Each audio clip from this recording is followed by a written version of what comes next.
Join us as we dive into the history, hauntings, and high strangeness of the world to try to better understand the paranormal. I will be your guide. I am paranormal researcher and investigator Eric Freeman Sims. Welcome to the Unseen Paranormal Podcast.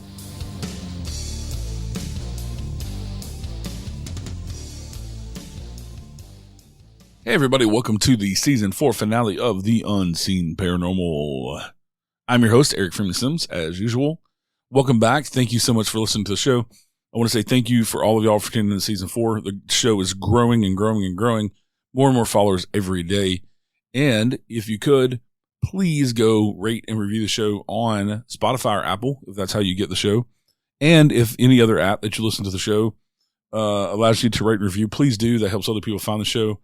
If you listen on YouTube, please comment and hit that like button and that subscribe button. That helps YouTube throw it up in the algorithm for more people to discover the show. The show is growing by leaps and bounds on YouTube as well. We're up to 700 followers on there. So that is awesome. But going to take a break for about a month or so, and then we'll be back with season 5. Everybody needs a break so we don't get burnt out. I know some of you are going to be sad because you look forward to the show every week, but hey, I'll still be here. Still be doing things, stuffs and things. We got Strangely Haunted going on. We got some more videos of Strangely Haunted coming out. If you ain't checked it out yet, go over to the YouTube page and please follow and like on Facebook. We're up to 30,000 views, which is insane. We've only put out 2 episodes of this docuseries and some shorts, and we're up to 30,000 views. So we don't have some big production crew, nothing like that. It is me and my buddy Austin Lawrence. We do all of it.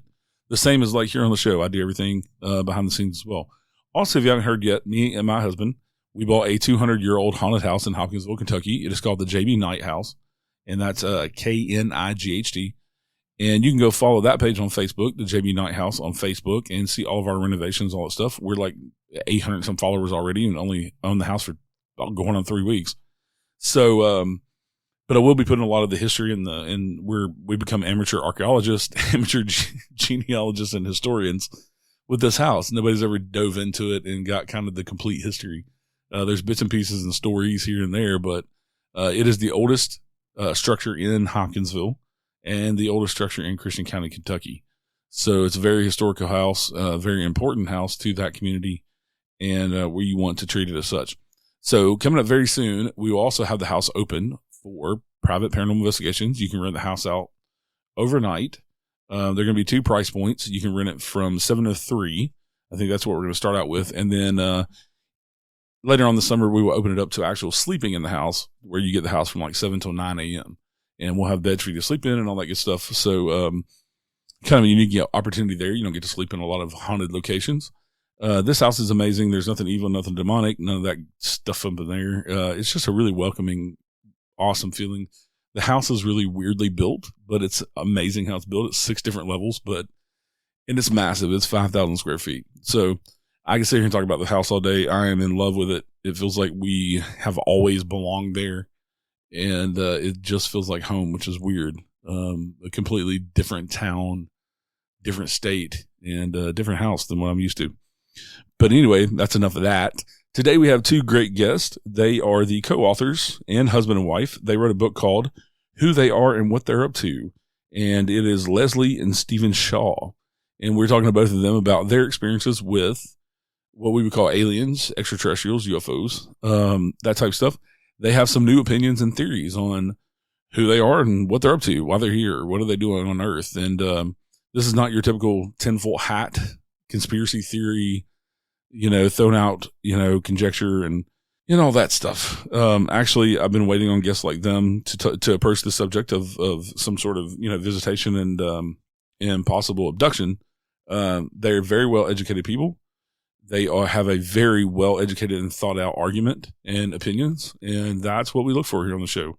We want people who are credible, and whether you agree with them or not, or believe what they believe or not, I think it at least opens us up to thinking about what's beyond us and why they're here.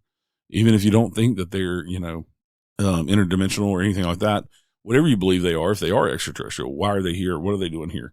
And they're posing their side of the story of what they think. And like I said, they are very well educated people, very well spoken people, and I really enjoyed the chat with them.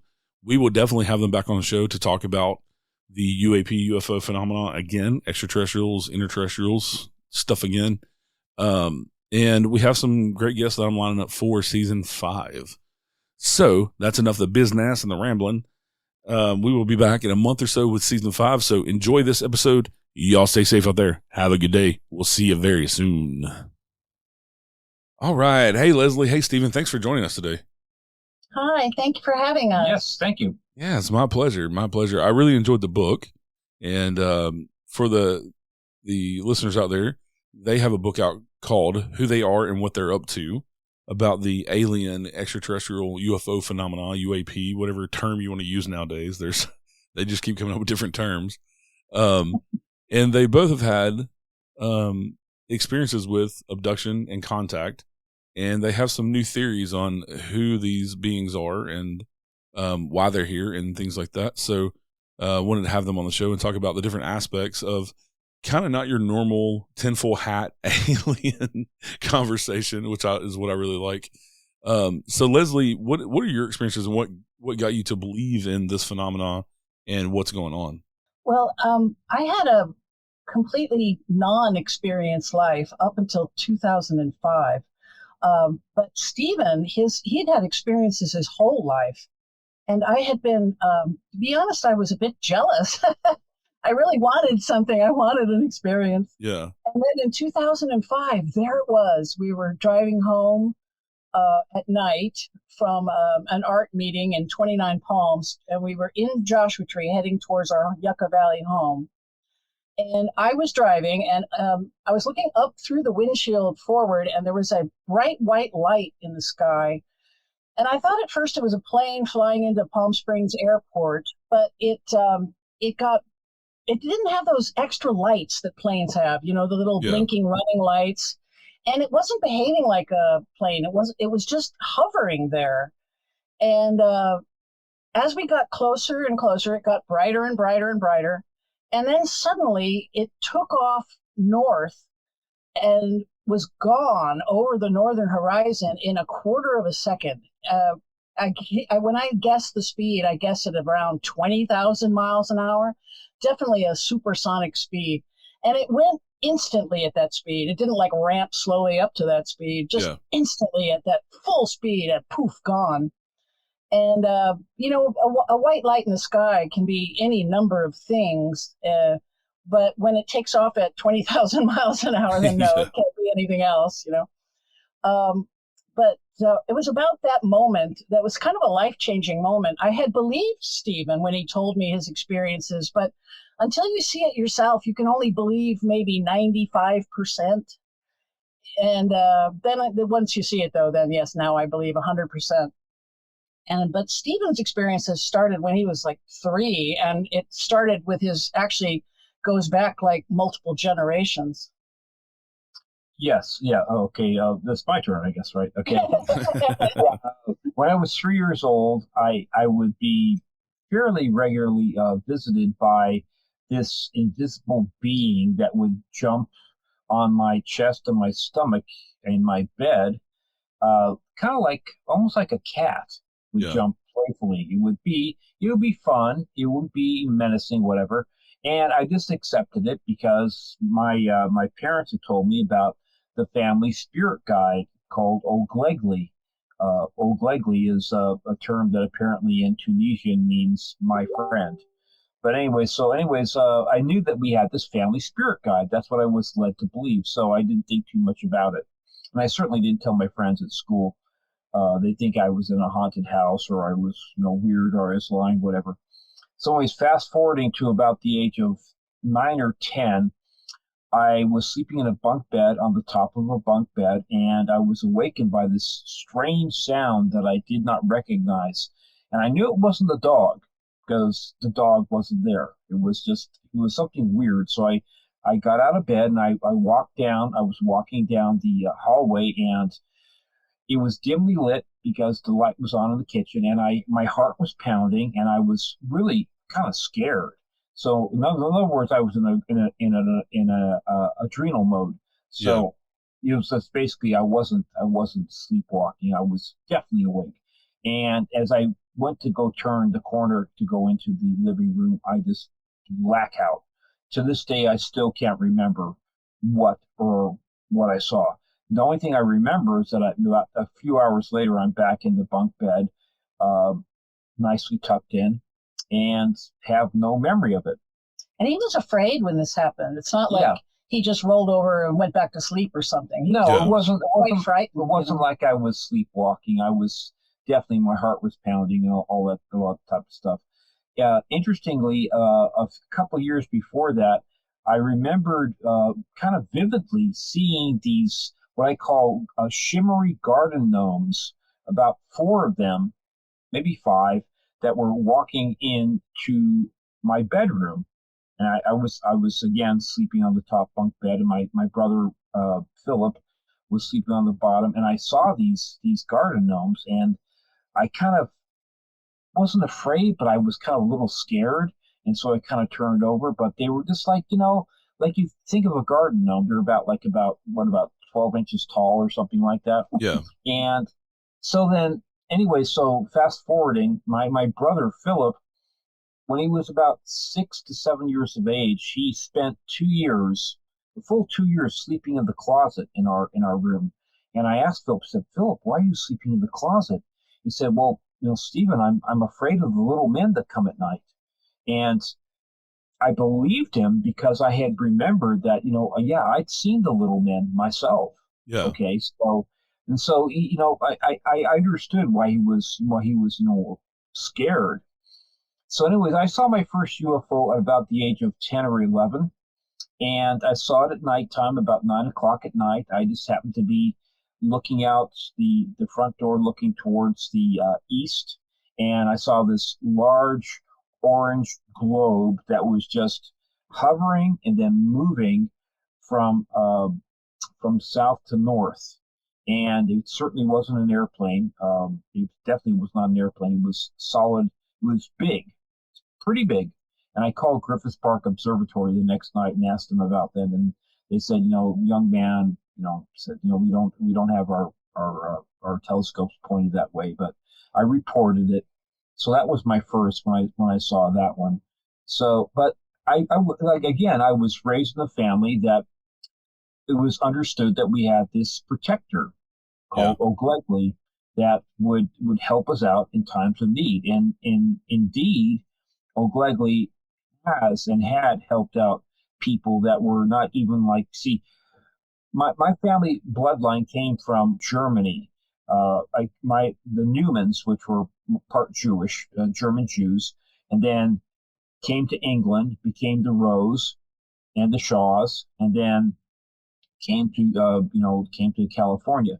So, but anyways, one of the interesting things is that my uncle Doug Griffiths, who's now passed, he was married to my mom's older sister, and he was a pilot in the Royal Air Force of the Great Britain, and he was stationed in post-World War II Ceylon, which is now Sri Lanka. So he knew about this protector, okay? So anyway, he was in a multi-man tent that usually housed about 20 to 40 guys. And he was awakened in the middle of the night by this tall, slender, dark figure with a red fez. And this dark figure said, Douglas, you need to get out right now. There's going to be a raiding party coming through in the next minute or two, and you will be killed, most likely. And he just intuitively knew that this figure was O'Glegley that he'd heard about. So he got up, got out of his cot, got out of the tent, and sure enough, about a minute or two later, a raiding party came through and with machetes and with guns, and killed several of the officers. So he recounted the story to me a couple times. Did he say that it also vanished right in front of him? Yeah. Also, yes, also it vanished after giving his warning. Gave him the warning. But it was one of these things where, again, and my uncle Douglas was not a person for being fanciful at all. He was a very, very wealthy man, right. And he was very, very, very. His cognitive skills were terrific. Okay, so yeah, he told me this when I was like 15 and 16 years of age, and it just kind of it melded with what I had seen from my mother My mother was an automatic writer. So was her mother and her mother's sister and their mother before them. Right? Before them. Yeah. And also, as an example, when I was 9 years old, my mother picked me up from elementary school and she was bawling. She was just absolutely in tears. And I said, Mommy, what's wrong? She said, my mother just died. And I said, well, she's in England. How do you know that? This is in 1969. So, telephones were not like, no internet, anything like that, right? So I said, well, she said, I got contacted by old Glegley. I got told. I went into a trance and I had to go into the trance and I wrote it down and my mom died. And so I said, okay. And she told my dad when he came back from work, and my dad knew about old Glegley, so he didn't like say, no, come on, Irene. But so anyway, so the next day we get a call from England and official word that that her mom had died. And this was like only one of 3 times that I know of. When my grandfather died 10 years later, the same thing, she knew. And then when Uncle Clifford died, also she knew before. And I'd seen many of the things she had written down, stuff that she shouldn't have any ability to know. So this is something that, now my sister has decided to take up the automatic writing and using spirit boxes. And apparently she has some talent too.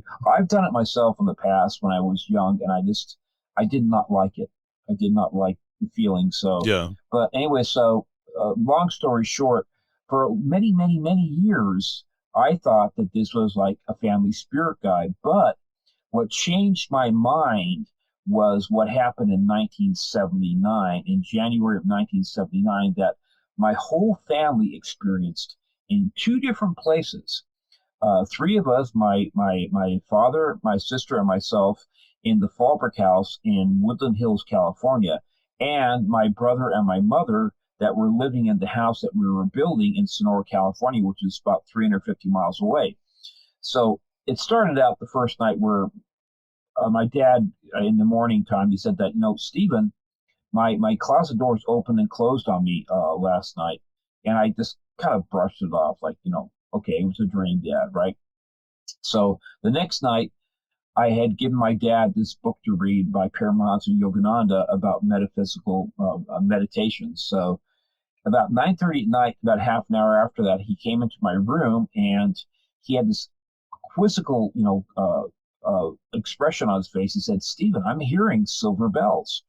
Now, myself being a lifelong musician, I know what a silver bell sounds like, right? So I went into the living room, and sure enough, by the fireplace, there was the sound of a chiming silver bell inside the 2x4 wall by the fireplace.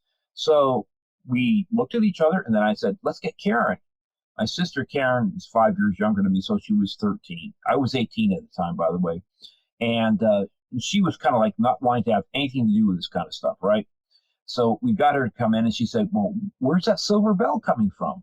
And sure enough, we all heard it at the same time, and we banged on the wall and looked up the chimney, and, it went on for about a good 10 or 15 minutes and then just stopped.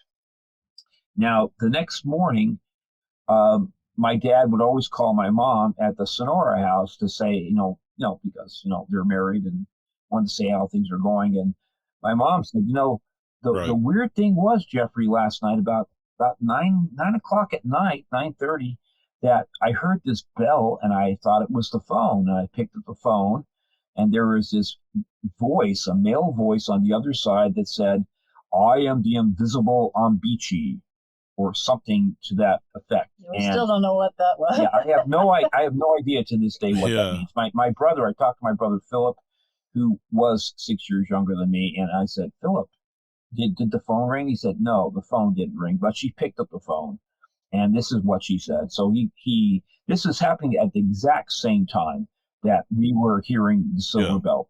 So the next night, I was sleeping in my bedroom, and I was awakened by a whizzing sound in the air. And I just thought maybe it was a bug or something like that. So I just, looked down the hallway and I went back to bed and ignored it, and I rolled on my left side. And then the bed was pushed from the base of the bed to gentle times, like someone was pushing the bed. And I thought, well, Southern California, maybe it's an earthquake. So I continue to ignore it, and then it gets pushed 2 times again, a little stronger, and then 3 times, then again a 3rd time, even stronger. And at this point, I'm getting kind of nervous. And then I get these 3 taps, like somebody has an index finger and they're tapping on my right deltoid, kind of below the shoulder, just a tap, tap, tap. And I thought, is somebody playing a game on me? Is somebody like screwing with me? And I just rolled over and I said, what? And there was something there, but I couldn't see it. And I but knew something was there, and then I just black out. And so the next night, I told my dad about it in the morning at breakfast, but the next night, I basically was afraid to sleep in that bedroom. So I slept in my work clothes because I was a cabinet maker, and with my dad, and I decided to sleep in the living room on the sofa. So about 5:30 in the morning, I awake. I'm laying on my back, face up, and I look at my piano, thinking about what I was going to play that day because I'm a musician and play the piano a lot. And I listened to the little fountain in the other room. So I was awake. I was alert. Didn't want to get up. It was too early because it was dark. And then from behind me, from the front door, which is about 25 feet behind me, this tall blue-white energy being or entity, maybe 6 to 7 feet tall, just walked towards me, almost like it knew that I was awake. And the whole room was filled with this intense blue-white light. Again, tall, blue-white, and it stopped by my right side. It took maybe about a second and a half to 2 seconds to get there. And when it stopped, my whole right side of my body, just like you bisected right down the middle, the whole right side of my body just went completely frozen. Not in a scary way, but I could not move it. Couldn't even change the position of my eye. And it bent down to me and it said into my ear, from outside, it said into my ear, "Hi, Steve." And I couldn't tell whether it was male or female, but I was thinking, because I'm 18 years of age, I'm thinking, oh, I'm going to see old Glegley. I'm going to see the spirit guide that I've heard about my whole entire life. And I was kind of excited, but the other half of me was saying, dude, you can't move. You are immobilized. So the logical side of my brain is saying, you can't move. The other side is like saying curiosity. So that went on for 5 to 15 seconds or something like that. And then the being just basically left. And then I just black out.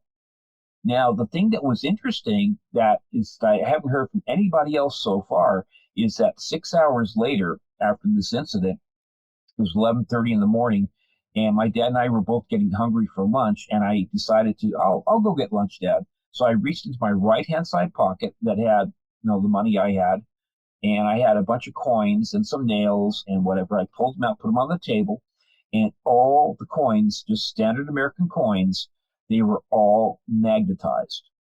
My dad, myself, it didn't matter. I could pick up the coins by the edge, by the face. They were all magnetized. And I've tried to magnetize coins myself, American coins, and I just have not, even with strong magnets, I have not been able to do it. Yeah. Now, they're specifically designed, American coins, not to be magnetized, so that they can go in vending machines. And the final occurrence was that I have no memory of whatsoever, but my dad does. Was he woke up in the middle of the night and he saw this intense blue-white wall of energy, he called it, that was outside of my bedroom, because I decided to go back to sleep in my bedroom. And he said, being a British guy going through World War II and also being in the military, he wanted to get up and find out what the heck is going on. So he was getting out of bed, and a voice inside his head said, "Jeffrey, just go back to sleep. Nothing to see here. Everything's okay." And he went back to sleep. And I have absolutely Eric, I have no recollection at all about what happened there. I mean, if you hadn't told me that happened, I would have been clueless. It seems like in our family that these incidents tend to come in clusters like that. This was in like 5 incidents in 5 or 6 days. We're not sure if there was a day in the middle somewhere. And then my brother had his set in 1982. Yeah, he was awakened in bed. This is in the Sonora house, Central California, and his bedroom window faced out over a drop off about 25 feet down to a creek, and then on the other side of the creek rose up a steep hill with heavily forested. And he was looking out the window, and there was these 2 intense bright white lights shining in his bedroom. And because of the topography, we knew it couldn't have been a road or or no car roads, or something like that at all. And as he was staring at him, then suddenly he blacked out, inexplicably to him. And then he was 16, by the way, at the time. Yes. And the very next night, he heard a scrabbling sound while he was laying in bed, and he thought, "Oh, it's a cat. It's one of our cats." And he reached down to pet it, and instead a hand grabbed his wrist, and he immediately felt this shock of adrenaline and fear, but immediately after blacked out. And then the third night, he actually saw a tall gray alien in his room standing, staring at him. He thought it was about 6 foot tall. Yeah, a little over 6. Yeah. And as he was staring at it and it at him, he suddenly blacked out again. And this is where, after we started comparing notes, this is where we start realizing what's going on. At first we thought, is it a haunting? Because it's in all different locations. It even followed us from Europe. It followed them from Europe. Yeah, and it matches a lot of different phenomena, too, with haunting and then other the more research we did, we realized that this is the signature for the alien abduction phenomenon. This thing where you'll see something and you might be terrified by it, but then suddenly you're just black out and have no memory of it till you're tucked nicely in bed. And especially like, with my coins being magnetized and the intense blue-white, being. And I have other stories that we actually have on our Instagram page and that kind of stuff. At leslie.shaw.author. I wrote all the family experiences into these series of incidents. So far. And it's been for me, basically around about the age of 30, I decided to things aren't adding up for me. Things were just like so strange. I've had my life saved at least on a couple different occasions by what some people would call like an angel or a protector or spirit guide. Yeah. But for sure, even one of the dates was April 1st, 1992 at Nicholas Canyon Beach, which is about 15 miles north of Malibu. And there's no way I should have lived, So, it's just like, I really kind of, especially when we found out from my brother about what he saw, the tall gray alien in his room, then it went ding, because one thing that is a commonality in all the people that I've known that have seen O'Glegley, it's always tall and skinny. Okay, tall and skinny, about 6 to 7 feet tall, just appears differently to different people. And I think this, when Steve describes, and the family does this too, when they describe memory as being kind of glittery or shimmery, I think this is evidence of memory tampering, because we know the Greys do this. They frequently people will remember parts of their abduction, but when it comes to the face of their abductor, they don't remember that, or they'll remember it as something else, like garden gnomes, for example. The boys seeing garden gnomes. Children, yes. So I think that's them tampering with memories, which we know for a fact they do. And as we looked into the phenomenon, for one thing, it's bizarre. The theories at the time were that the aliens are just curious about us and they're taking samples for scientific research purposes.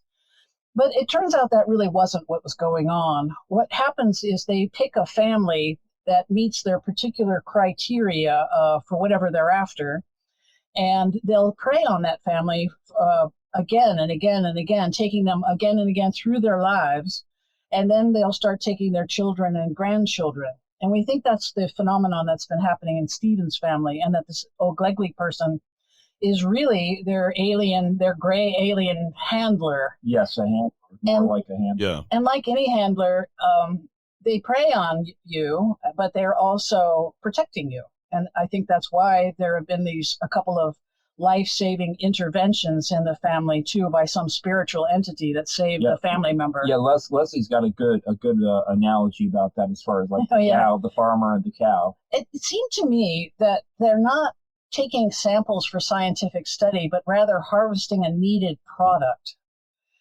And I make an analogy in the book of the farmer and his cow. Like the cow is out in the field and the farmer abducts the cow every morning to remove the milk, and then he puts the cow back out into the field to slowly generate more milk so he can abduct it again and take it again. Right.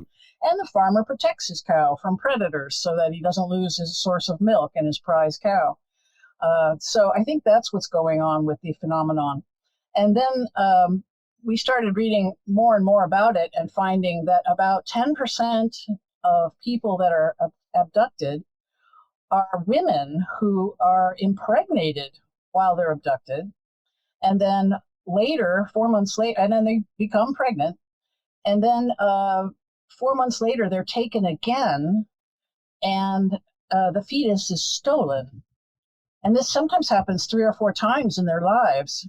And once I realized that they were doing this sort of breeding program, this hybrid alien breeding program, it occurred to me that that's more like you're trying to infiltrate or possibly reintegrate with us. You know, we don't think that these beings are coming here from distant star systems now. We think that they are cohabitating with us in our solar system, in underground bases here on Earth. Without giving away too much. Yeah. And also, we believe they have bases on the moon and on Mars and possibly other places in our solar system.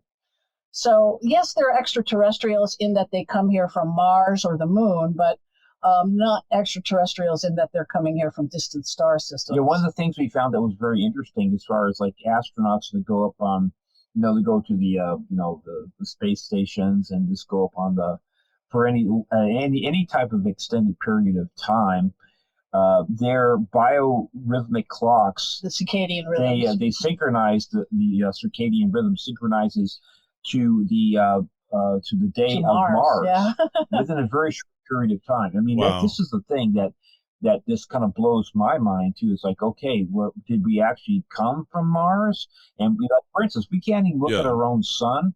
We get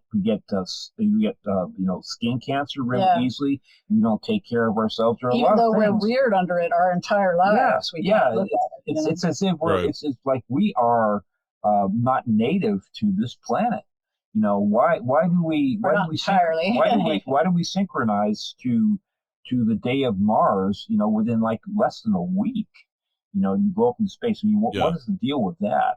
And we think the human race shows signs of, the story of the Anunnaki and Sitchin's work translating the Sumerian tablets, and the Anunnaki claim in these tablets to have taken Homo erectus and turned us and uplifted us into Homo sapiens so that we could be slaves and they use their own DNA in order to do this.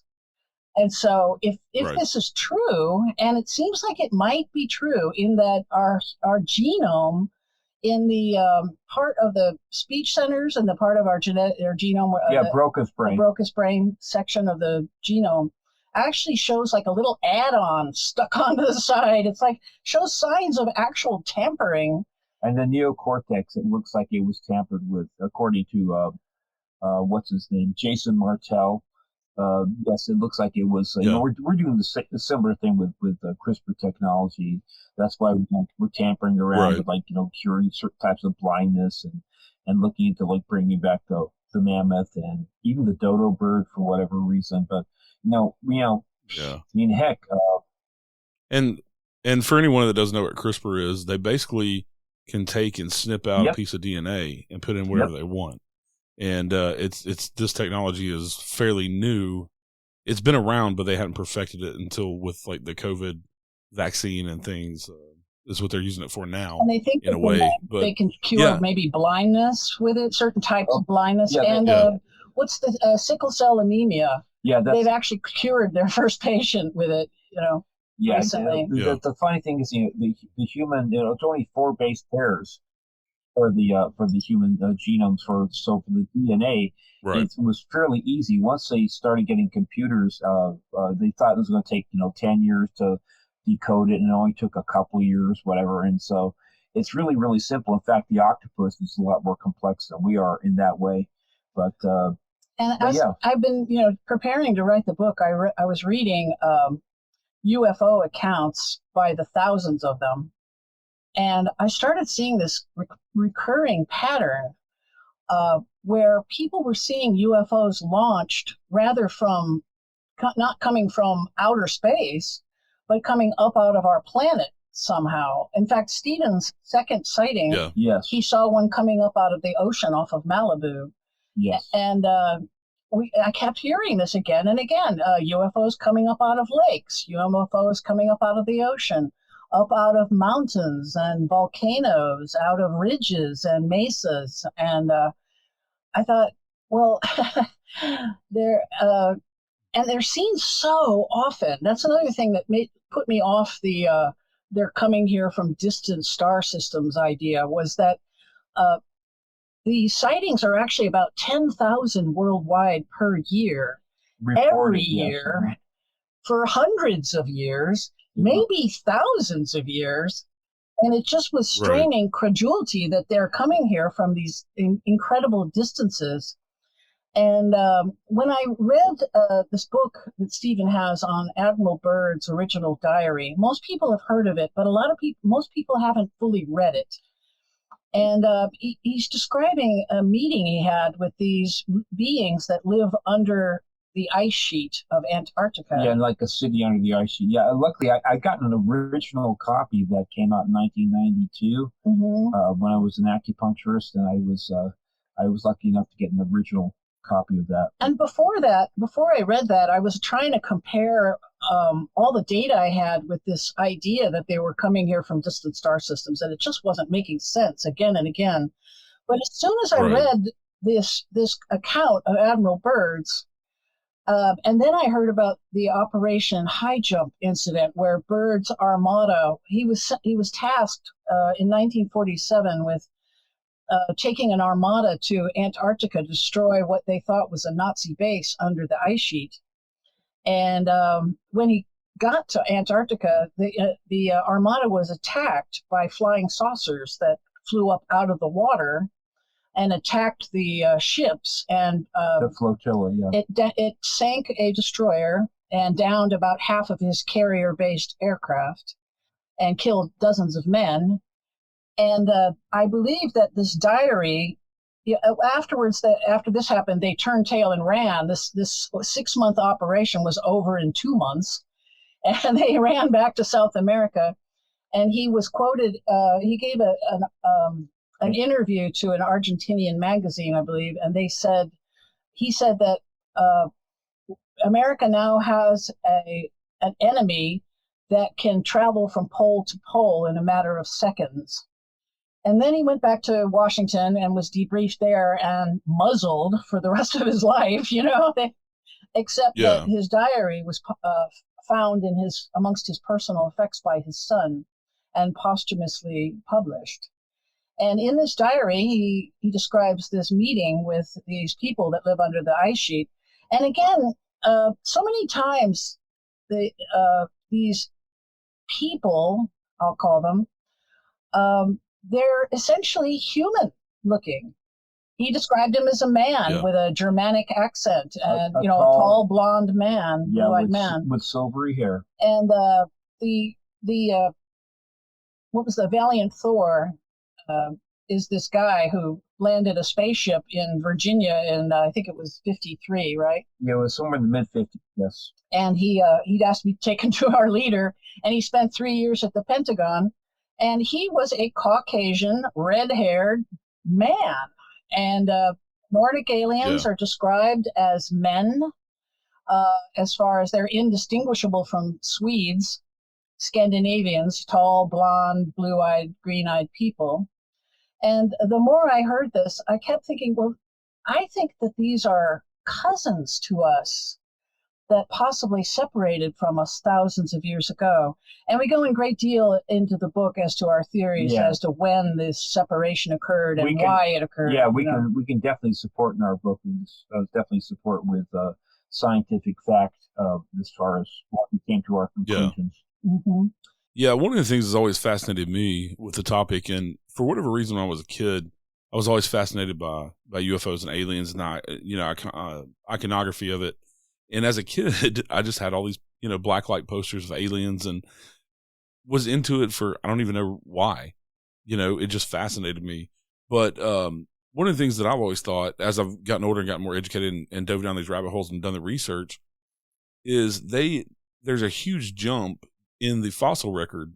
We have all these fossil records for dinosaurs and these other animals that have evolved and we can show their evolution, but with humans going from the caveman, Homo erectus, even on back to the more primate type upright walking humanoids, there's this huge jump and this huge gap in the tree. And it seems like we just jumped straight into being what we are now from those earlier versions. So it seems to me like why don't we have that fossil record? And then when they do find fossils, it may be a tooth or a small bone, knuckle bone or something like that. There's never, there's no full skeletons or anything like that they ever find. And why wouldn't we be fossilized just like, all the dinosaur bones we find or all of the other fossils that are easily found? There are two very large missing links, big gaps in the fossil record for humanity between Australopithecus and Homo habilis. This is this first missing link, and this is the biggest missing link, really, because Australopithecus has a foot like an ape. The big toe is a thumb, like you're looking thumb kind of thing, and then Homo habilis has a human-like foot. And where's this? And unfortunately, we do have big gaps in the fossil record, just because fossils need a very specific type of climate in order to be created. And if, for instance, anything that was in the tropics, we'll never have a fossil record of it because it's gone. Yeah. And I heard something like we only have about 2% of the fossil record so there could be missing links that we just don't have. But it doesn't make sense. Though. Yeah, but especially with the second missing link is from Homo erectus to Homo sapien.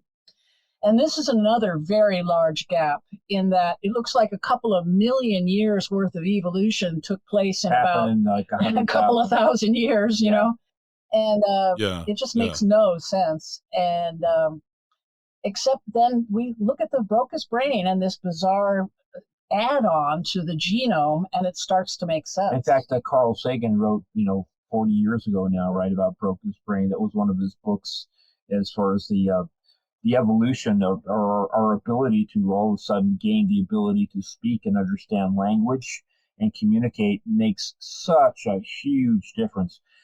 For instance, like you can't understand blueprints, you can't understand so many things. You can't get things built in any type of a way like the pyramids unless you have a written language and you can understand how to be able to communicate. You can't just say, let's just do this, It has to be of a plan. You have a blueprint. And the big difference between Homo erectus and Homo sapien is the creative abstract thinking. Yes. For instance, the analogy I make is that Homo erectus would have drunk from a stream just like an ape does. They would it maybe cupped water in their hand or leaned over to slurp it up.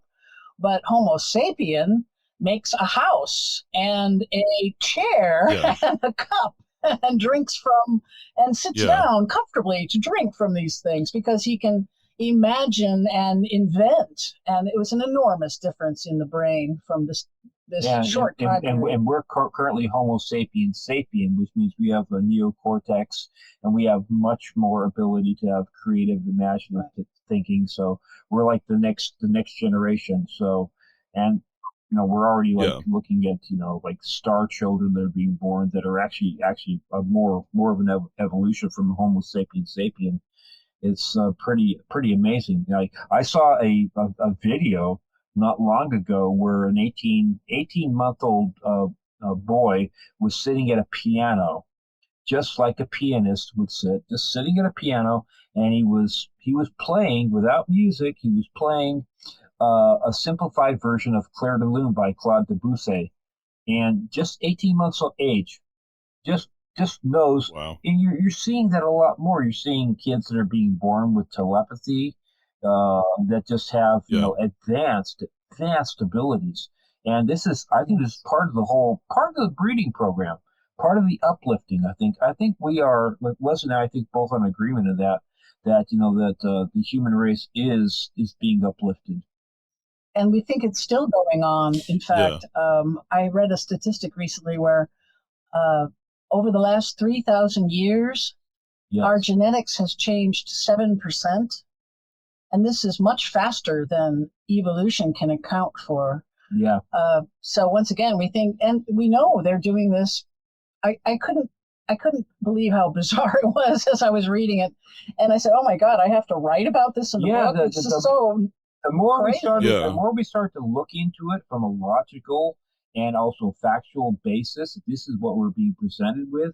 Plus, also with my background and Leslie's background, we're both professional people, and also with my experiences, it all started to snick in, without going down rabbit holes. Said, what is more likely? If you hear hoofbeats, like in medicine, we say, if you hear hoofbeats, look for horses first and not zebras. Right.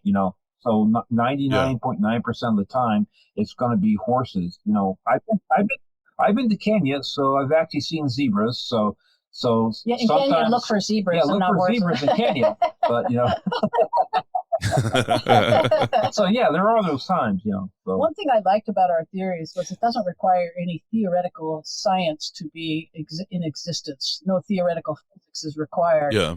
We're not talking about faster than light travel, so we don't need that, and we don't need wormholes to exist. We don't need interdimensional travel to be real, and we don't need time travel to be real. Yeah, it's as Leslie pointed out too, that in the early texts like of the Bible and the Mahabharata and even the old Chinese texts and that kind of stuff, they talk about good old rocketry. They talk about fiery chariot coming down.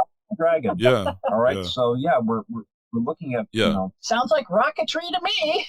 Good old fashioned rocketry. Right. And and also there's paintings from the 12 and 1300s that have some of those things in the background. It's just exactly. Fire coming up. Yeah. And then even going back to the Mayans and Aztecs, you have carvings that what look like it's the ancient alien theory, where it looked like ancient aliens, and they're breathing through apparatus, and it looks like they're in a rocket ship. Aerodynamically correct aircraft, that are little gold pieces, that are actually, if you build it out of balsa wood, the thing will fly, Yeah, and it's all these pieces that add up that make it very plausible to me. And that's why I wanted to have you on, because I think the way that y'all go through it, like you said, you don't have to make any leaps in physics or anything for this theory to be plausible and to be believable. And looking at all the pieces together, you start the book off with talking about the history of contact and with the government and things, and how that kind of fits in and makes sense as well. And it all makes sense together for sure. I had to assume with chapter 1, I had to assume that there'd be people out there that knew nothing about the UFO phenomenon that would pick up the book. And so I did the first chapter as almost a UFO 101 course about 80 years of history and almost in bullet point form in the U.S. Yeah. And then chapter 2 is about the new disclosure policy and the new incidents that have been released to the public: the Tic Tac, the Go Fast, the Gimbal, and the military witnesses and what they saw and heard during their encounters. And then we after that, I figure we've brought people up to the level where we can start discussing our theories. And I prefer mass sightings. And I only focused on them as far as we have a couple of rare ones where I use just a single person sighting. But I like mass sightings because, one person seeing something in the sky, they could be mistaken or crazy or whatever. Right. But when 300 people call the cops and say, there's a UFO in my backyard, Right. Then I figure that's definitely a real incident. And also, I'd like to mention, Leslie, that to the audience, that you are actually a semi-retired journalist. And so that's why, that's one reason you sat down to write the book and had the know-how. You didn't just all of a sudden become an author. Like, you've been writing for years as a journalist. True. And so, and although I did the lion's share of the writing, Steve wrote his family history for the book. And also, Stephen has he was a doctor of Chinese medicine. He's retired now. So he has a much more scientific education than I do. And he also had a lot more geology and stuff. And I needed expertise desperately for the stuff we wrote about the brain. I really needed help there. And I did a lot of the research for the book, and also my journey to try and uncover what was going on started about when I was 30. So I'd read a couple times The Gods of Eden by Bramley, that goes into a lot of the stuff of the woodcuts that show aliens in the sky that are having battles. And of course, I read a lot of Graham Hancock stuff, and then Michael Cremo's stuff. What was that book called? Forbidden Archaeology. Forbidden Archaeology, yeah. We both read that. The Mayan Factor. Fascinating, by the way. Mayan Factor. I've read a lot before. The whole smartphone type of. I did a lot of the actual. Yeah. We were a good team because I my minored in college in ancient art history, and that helped a lot with looking into the anomalous architecture of the past that makes no sense unless you start looking at our theories, and then it starts to make sense. And still to this day, you still hear people talking about the Great Pyramid as being tombs. I want to just shout at them. They're not tombs, for God's sake. I mean, it'd be like saying, okay, you put limestone to make them bright white. You put a golden cap on there, and you might as well put an "Eat It Joe's" sign. Get it here. Yeah. Okay, I am buried here. Here, Eat It Joe's. Here I am. Here's all my gold. No. Valley of the Kings. Yeah. Anyone who studied the ancient Egyptians at all and knows anything about their psychology, they were desperately afraid of having their tombs found and raided, and their corpses defiled, and their goods stolen and stuff. And so the idea that they would bury themselves in the most conspicuous building in the world, I can't think of it. Is there a more conspicuous building, anywhere on the planet? There is not. Definitely not. And it was absurd, and it still is. And after I read Chris Dunn's book, have you ever read that? Fascinating. It's I have not. It's the Pyramid Power Plant, I think is the title of the book. He has this theory that's backed up by a lot of evidence that the pyramids are actually power plants and sources of energy. And that makes sense why they would have them all over the world in all these different settlements. There's another good book called The Great Pyramid Decoded. It's about 25 years old now, but it also goes down that same pathway. Another good book, very good. And also the time period at which they were built is ridiculous. They attribute them to copper, not even bronze, copper-wielding tool makers at the time. No. And the big chamber, the grand chamber of the Great Pyramid, is lined with rose quartz, very high-quality rose quartz, about a 7 on the Mohs scale of hardness scale. And you could take a copper tool and whack it all day long on this rose quartz, and it'll just wreck the tool. It won't make even a dent in it. And to think that these people built these pyramids, and they're supposed to have rolled them up a big ramp with logs. They don't even have hardwoods in the area. All of the woods there are softwoods, and it would just, these 50-ton blocks. That's the average size. The larger ones are 70 tons. And it would just crush them, The fact that they built this 30-story dirt ramp or more to get these blocks up to me is just ridiculous. And then they It got would have rid of been all a the dirt. 2-mile long ramp. There's no tailings pile. There's no evidence as far as this is BS as far as we're concerned. And the Great Pyramid has, I believe, 2.3 million blocks in it, and it was supposed to have been built in 20 years for this pharaoh, so it could be his tomb, right? And plus the fact during that time frame, it was a much more tropical environment, and the Nile and everything, like the actual time for building was not 24/7, 365. Right. So it was also limited in that way too. So it was done. For instance, I was lucky. My dad and I, we kind of saw eye to eye in a lot of things, and I didn't want to be a cabinet maker, but I became a good cabinet maker. But my dad and I, about 1978, 1979, we happened to watch on TV what's called the Coral Castle. There was this. I was gonna. It's funny you bring that up because that's what I had in my mind that I was going to bring up. That in modern day you had the Coral Castle and the guy built all this by himself. Yeah, it was fascinating. We saw that, and being builders, we were just absolutely floored by it because there's no way this guy, 100 pounds dripping wet, that was building it for his fiance that was supposed to come over from Eastern Europe that never came over. But he made these things, and he always worked at night. Nobody saw him building stuff.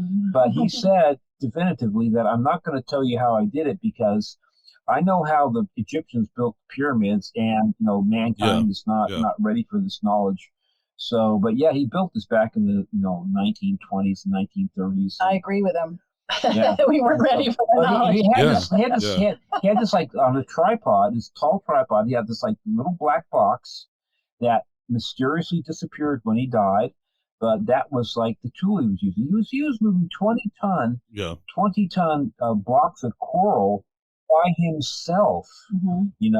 It was like this stuff is like amazing. It just blows my mind. He had two PhDs, one in magnetics, I believe, and engineering. Yeah, he had a couple. Yeah. So I have the feeling that somehow magnetics are involved. Yeah. And if I remember correctly, he also did like a 10-ton door that you can push with one finger, so and it perfectly just moves. balanced. Yeah, perfectly balanced. It's a 2.5 ton door, but yes, you move one. I thought it was 10. Yeah. I thought he was right. 2.5. Oh, okay. It's still amazing. I'll have to look that one up. You imagine trying to move that by yourself, 2.5 tons, and putting it on a pivot. You can move it with a finger. Yeah. It's just. Yeah. And then you get into other places like Göbekli Tepe and Göbekli Tepe. I can't talk tonight for some reason.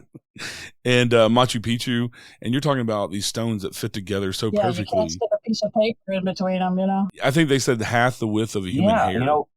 Is the tolerance. Human hair is only 67 microns, so half that is like 30 microns, which is like nothing.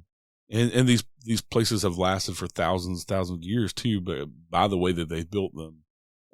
And we're talking about Egypt and the pyramids, not even to mention the Sphinx. Right. And all of the controversy behind that with them, they have, like you were saying, it was a tropical environment at one time, and they have the evidence on the Sphinx that it was eroded by water, rainwater, and it was built way before. And I think it was Khufu had the face changed to look like himself, but it was rehabbed by him, and it would have been long gone if he hadn't rehabbed it. But yeah, there's so many examples of that. And I used to think when I was younger and way more naive and stupid, that, I thought, the ancient alien stuff, when that first came on TV, I'm like, it's just crazy people. And then the more I've actually watched it, the more I'm like, no, they're providing evidence. And when you actually look at all this stuff and, like we're saying, put together all these pieces, it really does make sense, as crazy as it sounds.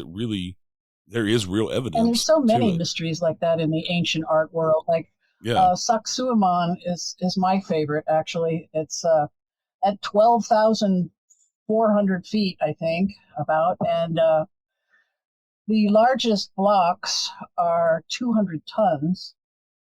And these walls that they built are in this crazy zigzag pattern, triple zigzag pattern.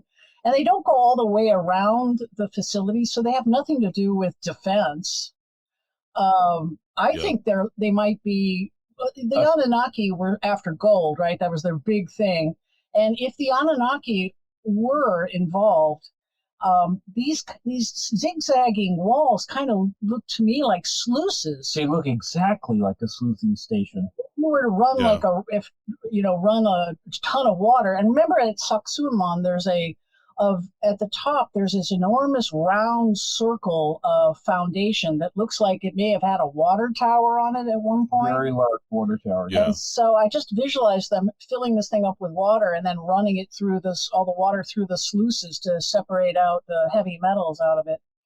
And this, all of these areas, they were attributing this stuff to the Incas. Machu Picchu, Sacsayhuaman, Pumapunku, they're all attributed to the Incas. The roads. And the entire road system through the Andes, and the Incas didn't have machines. They didn't have beasts of burden. And they were Bronze Age tool makers. And Sacsayhuaman is made of andesite. And andesite is the same hardness as granite. It's also a 7 on the Mohs scale. And again, a bronze tool on granite, it just will wreck the tool. There's no way. And then, so they were attributing this to the Incas, I think, 500 AD or something like that. And they said, hey, it was here when we got here. And the Incas themselves said, oh, no, we didn't build this stuff. It was here when we got here, right? And then not too long ago, one of the great pyramid cities in Peru called Carl Supe, there was a break. One of the stones broke and opened up this area underneath the pyramid. And they found this grass netting. Netting, yes. And for once they're able to, we can carbon date that stuff, right? And so they carbon dated it. Right. And it carbon dated to 5,000 years old. So this proves there's a pyramid building culture in this area 5,000 years ago. Way before the Incas. Way, thousands of years before the Incas, of which we know zip. We know nothing about them, except that they loved building giant pyramids and giant cities. And Machu Picchu it's a little lower elevation, but it's on this crazy steep slope that just plummets 1,000 feet down to a river gorge. And it's on 2 earthquake faults in the area. And now we know these things were built 5,000 years ago, but they're built so well that the city has not fallen in spite of the fact being on these earthquake faults. It comes to mind, too, when you say that. Whenever earthquakes happen, massive magnetic charges are discharged with the plates rubbing together. So it's interesting that they would build it purposely on these 2 faults. Probably it was purposely to maybe, go back into what we're talking about with the magnetics and things and harnessing that type of energy. An incredibly remote site in the middle of nowhere that makes almost no sense, Even Tesla said that the Earth is basically one huge magnet, and he was working with Westinghouse. He was, famously, he was trying to give free energy to the world, like around 1901, 1902. And Westinghouse didn't want to say, okay, all right, fine, you can do Niagara Falls or whatever that would be, and make these great generators that are still working today. When it came to the point of giving, free energy to the world, so not going to do that. Yeah, how do we charge them? We can't. Dennis Lee. We used to be a big followers of Dennis Lee. I have some of his original tapes. This guy was famous back in the late 70s and the 80s. He was taking solar panels and not using water. He was using, liquid nitrogen or something like that. He said, he was using a liquid that basically would not freeze unless it got to below 100 degrees below zero. Yeah. And so I said, if you use this instead of water, you can have solar panels and basically free energy. You put in 1.5 units of energy to get back 2.5 units of energy. And he did this in 50,000 houses around the United States, including even like motels. And it was so effective. And the mistake he made was he contacted the nuclear power industry saying, hey, I can make it more efficient where we can decentralize the power and instead of like having like in a central thing, it's like everybody's got their own like little power plant, and then we take the power from them back to the central thing to make it more efficient. Well, once that got known, he was basically sued for $1 million, saying that he was falsifying data and selling this information in the newspapers. He called a press conference, and the press conference, nobody showed up. Well, actually, before that, he had his house. He was arrested on a misdemeanor, but he was immediately jailed and spent like a year in jail on a misdemeanor charge. $1 million. And his bail was set at $1 million. $1 million for misdemeanor, and you know what? And then they raided his workshop and stole absolutely everything in his workshop. And he's never been given it back. In other words, he was stepping on the toes of the power industry, and the power industry bought their judge, obviously, and this guy was just drummed out of the industry. He was the first person to be set $1 million on a misdemeanor, and when he raised $1 million, the judge said, "Nope, you're not getting out." So right. That's so right. He spent a year and a half in jail on a misdemeanor, just because his stuff worked. But this is how insidious and how insidious it really is. It really is. It's like they definitely don't want us having free power, and if that hasn't been telegraphed well enough, then I hope we've just done it again. Don't invent free power. Yeah. That's definitely a no-no here in the U.S. Yeah. So with all the latest disclosure and things with the government, where do you think that is going? Do you think they're just kind of giving us a little taste so we'll all shut up about it, or where do you think that's going to go in the next few years? When Luis Elizondo, the head of ATIP, released his videos to the New York Times and his story, before that the government was always just stonewalling us, saying all this UFO stuff is bunk. It's weather balloons or mass hysteria or swamp gas, and they just stonewalled us for 80 years straight on that. And then suddenly, when Luis released the stuff, the DOD came out and released a statement saying the phenomenon is a real phenomenon, and we don't know what they are, but this is really happening, and our military is seeing these things. And all our collective ufology jaws hit the floor, because until that moment they had been just completely stonewalling us. And we all thought, oh, this is great. This is a new era of transparency and disclosure. And no, that's not what's happening anymore. They're still punishing whistleblowers. In fact, just 2 months ago, the Pentagon came out basically saying, saying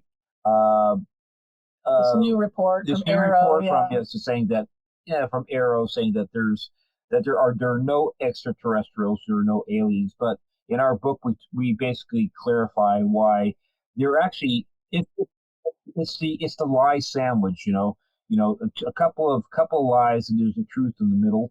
Or a couple of truths with a lie in the middle. So when they're saying that there are no extraterrestrials, they're actually they may be right. If they're sharing the planet with us, as we surmise, and they're cousins to us, as we surmise, they're intraterrestrials. We call them intraterrestrials. So then, they're lying without kind of lying, Right. And but I will say this: last summer, when the two pilots and the intelligence officer and David Grush, when they were on the House floor testifying into the congressional record that this is a real phenomenon. We have their crash ships. We have dead biologic bodies. We have this, that, and the other thing. Of course, that wasn't news to the ufology circles. We've known that for decades. But what was news to me was the fact that they're seeing this stuff every single time they go out on maneuvers. The 3 videos of Elizondo's, that must just scratch the surface of how much video they have on these things. And they're not sharing, obviously, those things anymore. And the pilots, it was Ryan Graves that said this, every single time we go out on maneuvers, these things are dogging us. These things are following us. And we have theories about that. We think they're particularly interested or scared of our nuclear weapons and are monitoring all of our nuclear weapons all around the world at all times. Yeah, China, Russia, doesn't matter, UK. Which I think is more testimony to our theory, because, if they were from distant star systems, they might be slightly concerned that we'll blow ourselves up, but would they commit those kinds of resources to following our nukes? Absolutely, every single time we go out on maneuvers, including Russia and China and anybody else, and England, anybody who has nukes. They're monitoring them all the time. We think this shows that they have skin in the game, And there have been plenty of incidents where they've shut down nuclear sites in the U.S., in Russia, China, and all over the world to say, look, we can do this. If this is what you want to do, we can just shut it down. Does that send a message or what? Right. Yeah, we can shut you down anytime we want. Yeah. The Malmstrom incident comes to mind, especially famous one. And Minot. The Minot incident too, famous one too. And also stuff in Rendlesham and places. Rendlesham Forest. And And anytime they go out, anytime we have like a nuclear base or a nuclear facility of some kind, even if it's just research and development, they report UFO activity around them. They're definitely monitoring and watching it. And when in our book we say, and what they're up to, that's what they're up to. They're breeding with us, interbreeding with us, I believe, to infiltrate our numbers and cause us to, denuclearize, from kind of change us from the inside. Yeah. Leslie and I are pretty much in agreement on that. But the way I see it is that the human race is kind of an experiment that kind of got out of hand. That I don't think they expected this to be 8 billion and to be quite as barbaric. They even the meeting with the master that Admiral Byrd had, the master said that normally we don't participate. We don't have anything to do with we have nothing to do with you guys because you're barbarians, whatever. But since you've cracked, you split the atom. Fermi and Oppenheimer had to do with that, right? So since you split the atom and you're playing around with stuff, that they had to take more of an interest because that they live here, okay? They don't want to have their home blown up too at the same time. They, like I say, again, they have skin in the game. Yeah. You got to look at what is the most obvious, the most, logical possibility. They're not just interdimensionals that are coming from God knows where. They actually live here. And actually, you can look at it in the Bible. You can look in different places as far as, building an ark. The disembodied voice. There are over 1,200 different flood myths that always have one thing important that is similar, as far as the disembodied voice says, either go to the highest place you can, build an ark, or to build a city, or dig underground, that Darren Kuyu in Turkey. So, but always they had forewarning. That means that a year or two in advance, that the human race or whatever had the ability to have advanced astronomy. Probably, even if you look into Atlantis apparently had flying vehicles. So we had advanced astronomy, and we knew in advance that there was going to be a catastrophe. So, and it's also in our book too. We go into detail about that too, as far as the Great Flood. We now have evidence that it really did happen. Yes, it's verifiable. And we talk about it in the book. Unfortunately, since we wrote the book, the crater that we thought was the cause of the Great Flood turns out to be much older, like 48 million years old. But then right after that was discovered the Younger Dryas comet impact zone, just a few hundred miles west of there. Lake Superior. So I apologize to our readers who've read the book already. When you read the word Hiawatha, swap it out for the Younger Dryas comet. Yeah, I always make I'm kind of a humorous guy. Sometimes I say, it's still Colonel Mustard with the knife, but he was not in the kitchen. It's Colonel Mustard with a knife in the living room. He's in the conservatory. But it's still Colonel Mustard. Still Colonel Mustard with the knife. Okay? Yeah. So the same thing happened. It's just the same thing happened, right? We know that about 13,000 years ago, there were this mass extinctions of animals and the Clovis people as well. Yes, yeah. In North America. They were all wiped out about the same time. The woolly mammoth, the mastodon, the saber-toothed cat, and the Clovis people and a bunch of other animals. And then they discovered nanodiamonds around the Labrador Sea, with northeast quadrant of the North America. And the concentration was highest in this north region. And the Hiawatha crater is just 500 miles northeast of the Labrador Sea. And the Younger Dryas comet impact zone is like 500 miles southwest of yes. So who knew there were two impact zones within 500 miles of the Labrador Sea? 12,850 years exactly. Yeah, and it fooled other scientists. Some of the scientists that did the nanodiamond research, they got fooled as well. But because they discovered these nanodiamonds, and they form in no other way except celestial impact events. Yeah.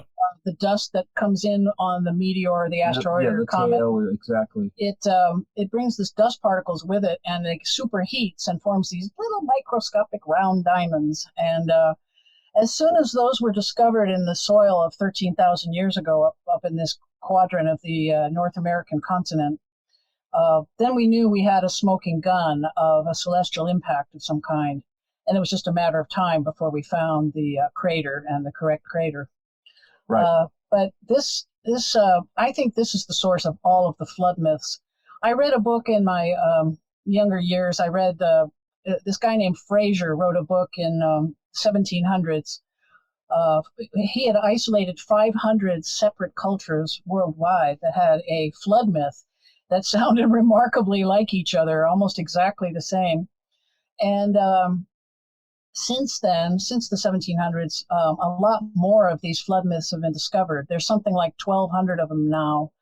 Yeah. So there's 1,200 separate Noah stories all around the world, and every different culture all around the world almost has this myth in its most ancient lore, pointing to this. And we think this may be the cataclysm that separated our race into surface people the poor schmucks that were almost wiped out to a man, and the few survivors of which were thrown back into the Stone Age, and those that successfully evaded destruction and with their knowledge and technology intact and their culture intact. Yeah, we lay out in the book. Mm-hmm. Yeah. And we go into the ancient Sumeria creation story that remarkably fits the facts of the setup of our solar system. I hope we haven't spoiled everything for people. There's a lot of stuff still in there. We didn't touch upon. Yeah. Book, so. Yeah. And the spiritual connection too. Stephen is a very spiritual person. He was a Tai Chi master, and as you know, Tai Chi is a moving meditation. And in it opened his chakras a lot, and he became an astral projector. And it seems that most of my life. It seems like the psychic connection, there is a definite psychic connection between that them and the abduction phenomenon. And I believe it's one of their criteria for choosing a family. Because Steve comes from an incredibly psychic family. Yeah. He's constantly reading my mind, pulling stuff out of my head. I do the same thing with my my husband. We've been together almost 20 years, and when we first got together, he's like, he didn't believe any of the paranormal stuff, and he's not into any of the paranormal stuff. Right. And he didn't even believe about when I told him I was an empath and like, I do all these things that I just know. And now we'll be sitting in the car, 20 minutes, not really talking, listening to the radio. And then one of us will bring up just a random topic and the other one was thinking it. And now over the 20 years, he understands, no, this stuff is real.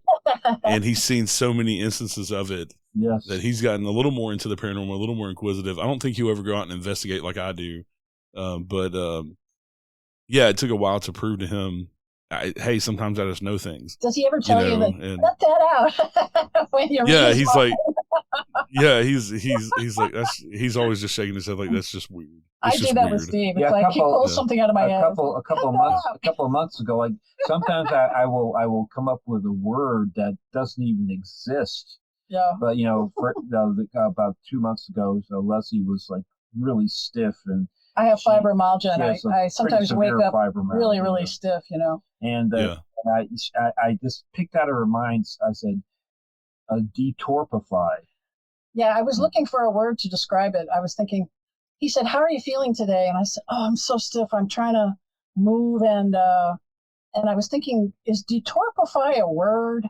And then he says, detorpify? Just pulled the word right out of my brain.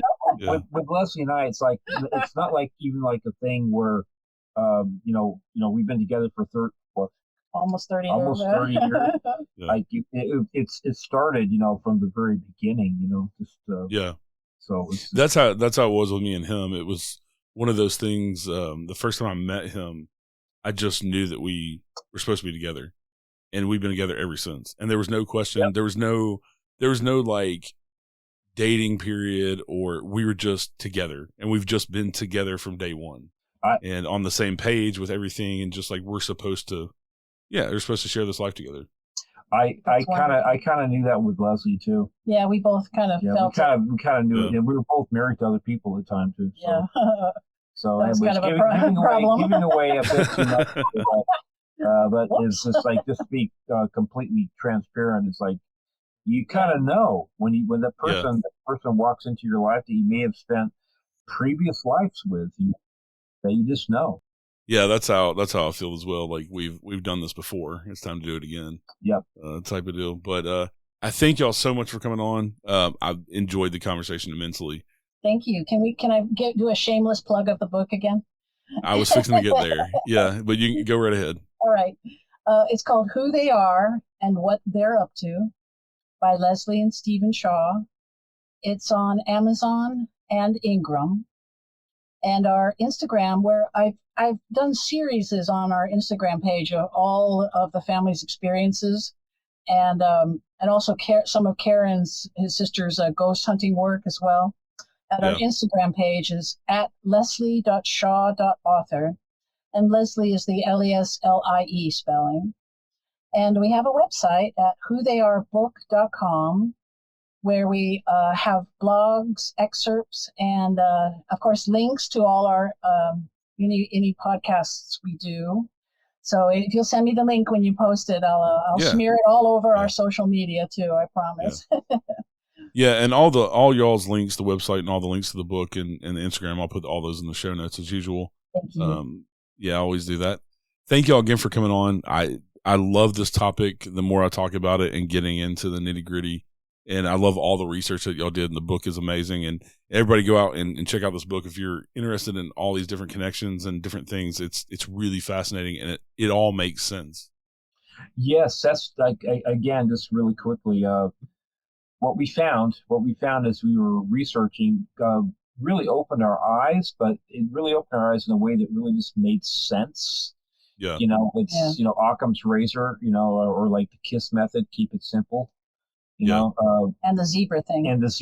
Too. Look for the horses, not for the zebras. And if you're 99% of the time, that's really what the answer is. It's not the other things that are going on right now. They just don't make any sense. So anyway. Thanks again so much for having us. Thank you very much. Good night, everybody. All right, everybody. Y'all stay safe out there. We'll see you next time. Thank you for listening to The Unseen Paranormal.